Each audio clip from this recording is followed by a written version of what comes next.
হরে কৃষ্ণা। 2026 27শে ফেব্রুয়ারি শুক্রবার, ফাল্গুন মাসের শুক্লপক্ষের একাদশী আমলকি একাদশীর ব্রত পালন করতে হবে। প্রত্যেকটি একাদশীর ব্রতের মতোই কিন্তু এই আমলকির একাদশীর ব্রতের বিশেষ মাহাত্ম্য রয়েছে। এই আমলকি বৃক্ষ হলেন সবের থেকে প্রাচীন বৃক্ষ।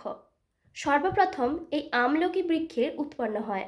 ব্রহ্মার মুখপদ্ম থেকে এক বিন্দু জল মাটিতে পড়ে, আর তখনই এই এক বিন্দু জল থেকেই এই আমলকি বৃক্ষের সৃষ্টি হয়।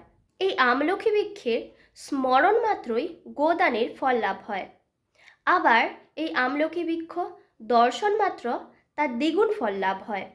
আবার এই আমলকি ফল ভক্ষণের মাধ্যমে তার 3 গুণ ফল লাভ হয়। এই বৃক্ষে ব্রহ্মা, বিষ্ণু, মহেশ্বর সর্বদা অবস্থান করেন। এই বৃক্ষকে সমস্ত বৃক্ষের আদি বলা হয়।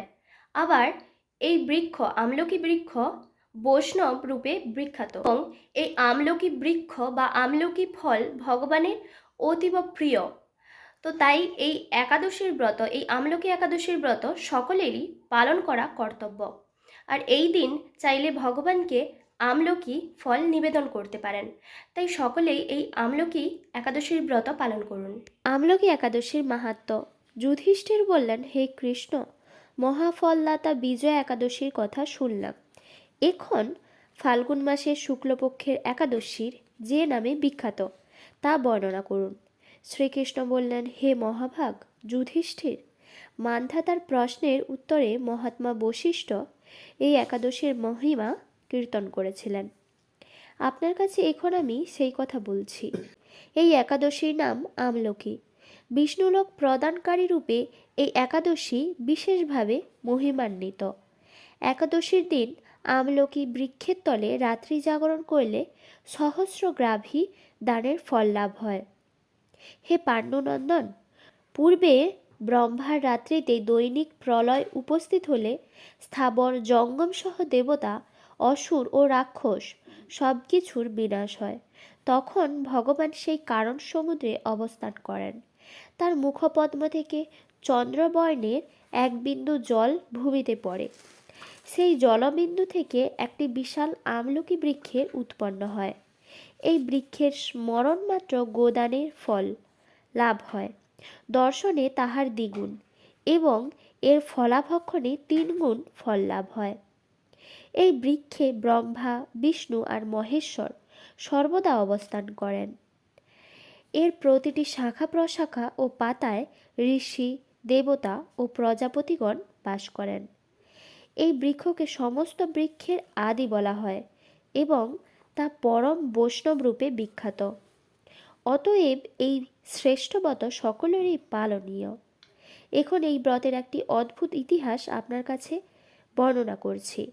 প্রাচীনকালে বৈদিশ নামে এক প্রসিদ্ধ নগর ছিল।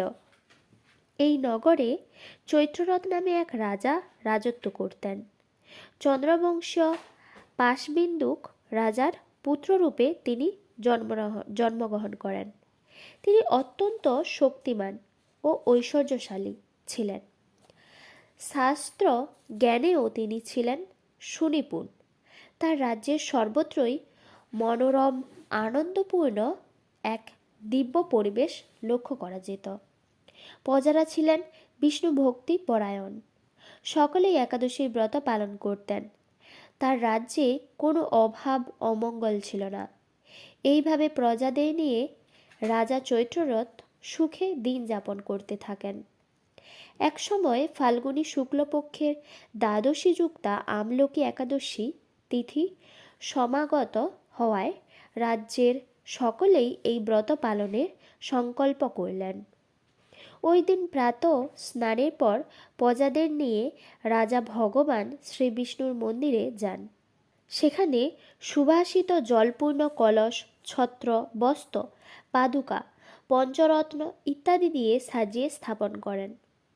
তারপর ধূপ দীপ দিয়ে যত্ন সহকারে মুনি ঋষিদের দ্বারা শ্রী পরশুরাম মূর্তি সমন্বিত আমলকীয় পূজা করেন। হে পরশুরাম, হে রেণুকার সুখবর্ধক, হে ধাত্রী, হে পাপ বিনাশিনী আমলকি, তোমাকে প্রণাম। আমার অঘ্রজল গ্রহণ করো। এইভাবে দিনে যথাবিধি পূজা, স্তবস্তুতি, নৃত্য গীত করে রাজা ভক্তি ভরে সেই বিষ্ণু মন্দিরে রাত্রি জাগরণ করতে লাগলেন। এমন সময় দৈবযোগে একটি ব্যাধ সেখানে উপস্থিত হয়। পূজার সামগ্রিক সহ বহু ব্যক্তিকে একত্রে রাত্রি জাগরণ করতে দেখে সে কৌতূহল ক্রান্ত হলো। সে ভাবল, এসব কি ব্যাপার? বিষ্ণু মন্দিরে প্রবেশ করে সে বসে পড়ল। কলসের ওপরে স্থাপিত বিষ্ণুমূর্তি দর্শন করল। ভগবান বিষ্ণু এবং একাদশীর মাহাত্ম্যও সে মনোযোগ দিয়ে শুনল। সারাদিন এই ব্যাধ কিছুই আহার করেনি। এইভাবে ক্ষুধায় কাতর হয়ে সেখানে সে রাত্রি জাগরণ করল। পরদিন প্রজাসহ রাজা নগরের দিকে যাত্রা করলেন। সেই ব্যাধও তার গৃহে ফিরে গেলেন। এরপর এক সময় ব্যাধের মৃত্যু হলো। একাদশীতে রাত্রি জাগরণ ব্রত প্রভাবে সেই ব্যাধ পরবর্তী জন্মে এক রাজ্যের অধীশ্বর রূপে নিযুক্ত হল। জয়ন্তী নামে এক নগরী ছিল। সেখানে বিদুরথ নামে এক রাজা বাস করতেন। এই ব্যাধ বিদুরথ রাজার মহাবলী পুত্ররূপে জন্মগ্রহণ করেন। তার নাম হয় বসুরথ। 1,00,000 গ্রামের অধিপতি তিনি লাভ করলেন। তিনি ছিলেন সূর্যের মতো তেজস্বী, চন্দ্রের মতো কান্তিমান ও পৃথিবীর মতো ক্ষমাশীল। বিভিন্ন সদ্গুণে ভূষিত বসুরথ পরম বিষ্ণুভক্তি পরায়ণ হন। এই মহাদাতা রাজা একবার শিকার করতে গিয়ে পথ ভুলে যান। গভীর জঙ্গলের মধ্যে ক্ষুধায় পীড়িত হয়ে তিনি ক্লান্তিবশত শুয়ে পড়েন। এমন সময় কতগুলি পর্বত নিবাসী ম্লেচ্ছ রাজার কাছে এসে নানাভাবে উৎপীড়ন করতে থাকে। রাজাকে তাদের শত্রু মনে করে তারা তাকে হত্যা করতে চেষ্টা করে। পূর্বে এই রাজা আমাদের পিতামাতা, পুত্র পুত্র সবাইকে মেরে ফেলেছে, আমাদের গৃহ ছাড়া করেছে। এই রকম বলতে বলতে ম্লেচ্ছরা রাজাকে হত্যা করতে উদ্যত হন। তারা বিভিন্ন অস্ত্রশস্ত্রে তাকে আঘাত করতে থাকে। কিন্তু আশ্চর্যের বিষয়, তাদের সকল প্রচেষ্টা ব্যর্থ হয়। রাজার কোনো ক্ষতিই তারা সাধন করতে পারেনি। তখন রাজার শরীর থেকে নানা অলঙ্কারে বিভূষিতা এক পরমা সুন্দরী স্ত্রী মূর্তি আবির্ভূতা হন। মহাশক্তিধারিণী এই নারী অল্প সময়ের মধ্যেই সকল পাপী ম্লেচ্ছকে নিধন করল। রাজার নিদ্রা ভঙ্গ হল। এই ভয়ানক হত্যাকাণ্ড দেখে রাজা অত্যন্ত বিস্মৃত হলেন। তিনি বলতে লাগলেন, আহা, আমার শত্রুদের হত্যা করে কে আমার প্রাণ রক্ষা করল? এমন কৃপালু কে আছে? আমি তার প্রতি আমার কৃতজ্ঞতা প্রকাশ করছি। এমন সময়ে দৈববাণী হল, ভগবান কেশব ব্যতীত শরণাগতকে রক্ষা করবার আর কে আছে?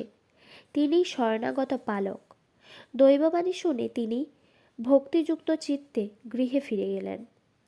তারপর প্রজাসহ মহাসুখে ইন্দ্রের মতো নিষ্কণ্টক রাজ্য ভোগ করতে লাগলেন।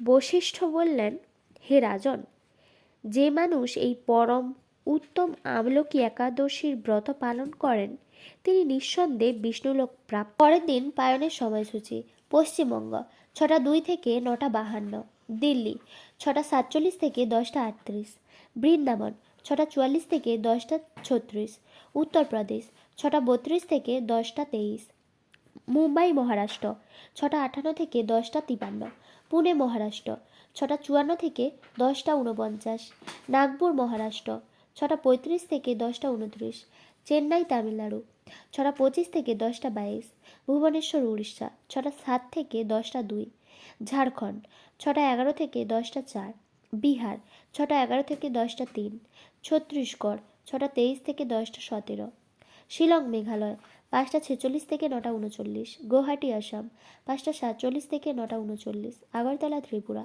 5টা 48 থেকে 9টা 41, মিজোরাম 5টা 40 থেকে 9টা 34, মণিপুর 5টা 37 থেকে 9টা 30, নাগাল্যান্ড 5টা 36 থেকে 9টা 28, অরুণাচল প্রদেশ 5টা 41 থেকে 9টা 33, সিকিম 6টা 1 থেকে 9টা 53, উত্তরাখণ্ড 6টা 40 থেকে 10টা 30, হিমাচল প্রদেশ 6টা 49 থেকে 10টা 39, বাংলাদেশ 6টা 29 থেকে 10টা 8, ভুটান 6টা 27 থেকে 10টা 18, শ্রীলঙ্কা 6টা 23 থেকে 10টা 23।